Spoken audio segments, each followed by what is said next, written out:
Hey, what's up, everyone? Welcome to Check Me.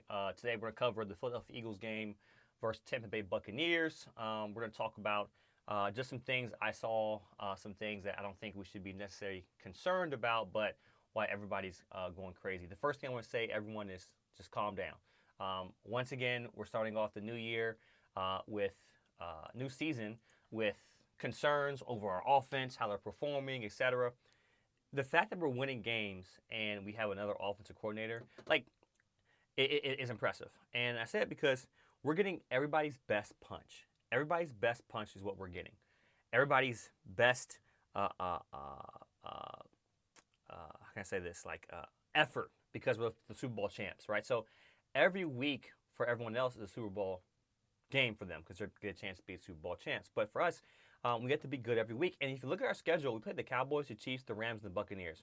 We played three sure playoff teams from last year, and I think three playoff teams this year, and the Cowboys who can stick into the playoffs as well too. So it's not like we're playing scrub teams and we're like losing. We're playing good teams who have somewhat established offense, and we're winning the game.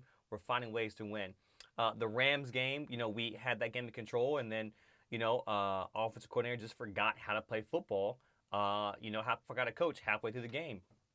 But if you look at our offensive coordinators for the past couple of years, look at the situation, right? We had Frank Wright, Mike Groh, Shane Steichen, Brian Johnson, Kellen Moore, now Kevin Patullo. Like we've had, Jalen Hurts has had, five or six different offensive coordinators since he's been in the league. So it's not just Jalen Hurts who's spearheading this offense, learning the new offense, but it's the whole team learning the offense. And I talk about this often.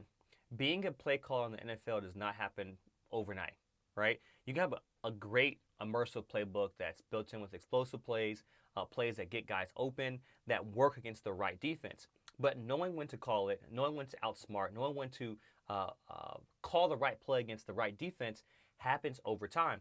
The Eagles went against a defensive mind that's literally unparalleled to what we see in the NFL. Like Todd Bowles is a great defensive mind, one of the great defensive coordinators or coaches that we've seen in the league. So it wasn't like we went to this Tampa Bay Buccaneers game with just Tampa Bay's defense. We're actually playing the mind of Todd Bowles, who psychologically does well against Jalen Hurts and black quarterbacks. So I thought that Jalen Hurts coming in, managing the game, we didn't pass crazy, we didn't rush crazy, but we won the game. It's crazy that I saw a stat that we had 0 passing yards in the second half. Seems like we ran the ball, we ran the ball well, but enough, right, for the time being. But Todd Bowles is a great defensive mind. So think less about Eagles offense versus Eagles defense. It's no brainer. You're thinking about first-year offensive coordinator versus an experienced defensive coordinator and Todd Bowles, right? It's already a mismatch. So where we think we win in personnel, we actually lose in scheme and experience on the coaching side. So that's why things balanced out. Now, our defense, I thought, played very well. Vic Fangio, and if you look at the way we played the Chiefs last year and the way we played the Chiefs this year, completely different defense, right? And if you look at the way we play our defense this year, we're having a lot more exotic blitzes, a lot more combo coverage. These are things that, Vic Fangio didn't necessarily put our defense in this year to play. And it wasn't like people think, we can just play cover two. Teams are playing more cover two against us to stop the pass and make us run. But the good offenses know how to attack cover two. Cover two doesn't mean you can't pass the ball, right? Typically, when teams are playing cover two, they're playing some type of quarters or just straight cover two with the safety the corner sitting in the flats. There's multiple concepts that help beat cover two. When you think of quarters, you got curl the flats that are open. The middle of the field sometimes is exposed. When you think of cover two, you got smash concepts, right? Doubles, which we scored on previously before. Teams are not playing us. They'll play us two-man with two high safeties, right? But they won't ever really play us, with one single high, or they won't ever play us with cover zero because they know we can win on man. A.J. Brown, Devontae Smith, some of the better receivers in man, don't necessarily get these opportunities. So holistically, right, it's a not a veteran play caller. And Kellen Moore didn't get it right until the end of the year last year. people were still saying, are the Eagles the same team as they were last year? It takes time to get it right. And, there's going to be a trial and error. Now, Kevin Patullo has to get it right. But the question is, give him time. We hope he gets it right. We hope he gets it right. But we can't guarantee that he'll get it right. Kellen Moore got it right last year, right? We're seeing Jalen Hurts run a lot more. We see the defensive coordinator Todd Bowles kind of predict what plays are going to run based off of film they watch, based off of the experience of Kellen Patullo, what they've seen in the game, and you learn in the game. Kellen Patullo he should, and we hope that he continues to learn, right? We don't know how important an offensive coordinator is, so we can't just blame Eagles can't run the ball. Eagles can't. We may have a great play set up, right? But it doesn't matter if the defensive coordinator knows how to stop that play. Where I think Kellen Patullo is going to improve and should improve is his play calling experience, getting to know his team, knowing what works, right? Doesn't mean it's force feed AJ the ball, but we can't play the same way we played last year and expect to win. Teams are going to adjust. NFL is the league of adjusting. Like, you can't do what you did last year this year. So that's just my opening. Tampa Bay last year, last couple of years, we haven't played them with our best players, right? We didn't have Mike Evans. That's fine, right? I don't think we had Lane Johnson, Lane Johnson this year, but we didn't play with our best players last year, and no one's saying anything when they beat us, right? So that's the past couple of years because A.J. Brown was out in the playoffs as well too.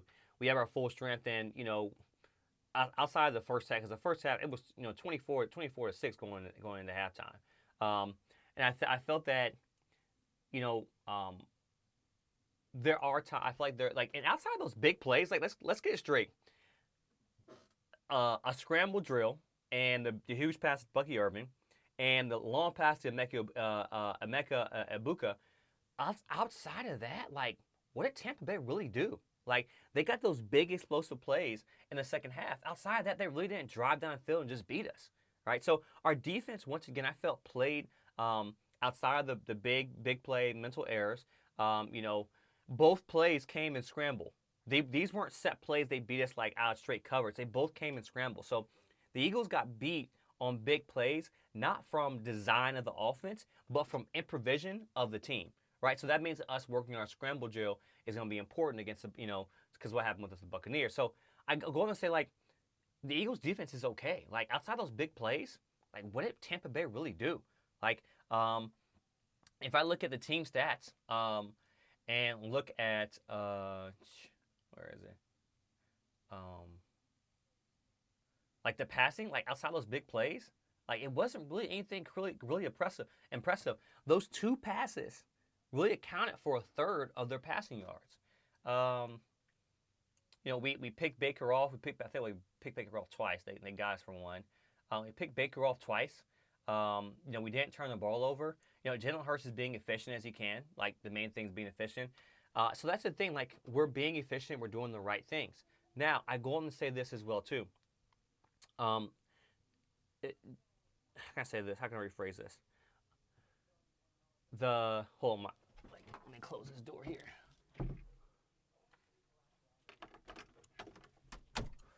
Sorry about that. Had a visitor. But I go and say this as well, too. Our defense is going to get better and better, with Vic Fangio having some of the guys play, different positions, understanding how he wants them to move. We did see Cooper DeJean play a little outside QB as well, too, play on the outside, him and Keely Ringo. We saw that in typical packages where there was maybe heavy on one side or it was trips and he had the backside they wanted, and he had some good plays. He actually stepped up and played. He's a solid corner. Quinyon Mitchell, I think, he's getting better every game. He's becoming one of the elite cornerbacks in the league. But, overall, that first half, outside of the explosive plays, I felt like our offense was working on most cylinders. We started off the game with special teams just doing, being amazing. Chris Godwin didn't get off the way he usually does. But I felt overall, the game was handled well. We're beating, our schedule, I haven't seen anybody in the league with a schedule that's tougher than ours.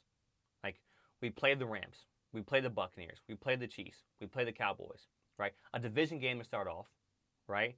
division game to start off. Then we play the Chiefs, the Rams, and the Buccaneers. We have the Broncos, which I might see what the Broncos are doing. I'm not sure what.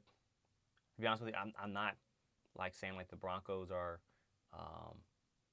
weak. I think they play tomorrow night, right? Yeah, and then the next game they're 1-2. The Broncos are that trash. I didn't realize the Broncos were actually that much trash. They lost the Colts and Chargers. Did the Colts win today? Oh, the Colts lost today. Man, where did they lose today? They lost. They lost to the Rams. Oh, yeah, nice. Okay. Yeah, I mean, and then we have the schedule doesn't get easier for the Philadelphia Eagles, right? So you have the Browns, of course. We got the Giants, Vikings, Giants. I feel that the Giants are division games are always tough, but this could be a time for us to kind of like really figure some things out and develop a true identity. Then we got the Packers, Lions, Cowboys. Like this is a tough schedule to come out the gates with a new offensive coordinator. The pressure of expectation. This is tough, right, to do that. But we're winning these games, and that's most important. That's what the good teams do. Jahad Campbell, I was so happy when we picked him up. A sleeper in the pack in the draft. We're seeing him do more than just put his finger in the dirt, or be a guy who plays well in tackle, plays well against the run. We're seeing him be this full sail guy that can kind of do it all, and we're seeing him in pass coverage more outside the Bucky Irvin, which is hard to guard running back. Essentially ran a wheel route. Outside the pass to Bucky Irving, the occasional mix-ups, like he's playing solid football. With Nolan Smith going down, it's great to see him get in there and just make up for some of that slack. Now, I did want to mention something else. What was it about the game? I think that was it. Yeah, give us time. Just give us time. Special teams picking up. Kevin Patullo, I'm pretty confident that Kevin Patullo is going to get it right. Finding a rhythm, finding what works, and then really open the playbook up. But just like last year, it's going to take time. Be patient. It's another new offensive coordinator, like I told you before. In 2019, we had Mike Grohl, Sage Steachen in 2021, Brian Johnson in 2023, Kellen Moore 2024, and now we have Kevin Patullo. And it's not just from a different. You can have the same scheme, but having a play caller that's experienced and knowing when the right play to call and when to call it against the right defense, it takes time. So let's give them some grace, see how the Eagles develop, right? Keep the pressure. We're Philly. Keep the pressure on, but take our time with it.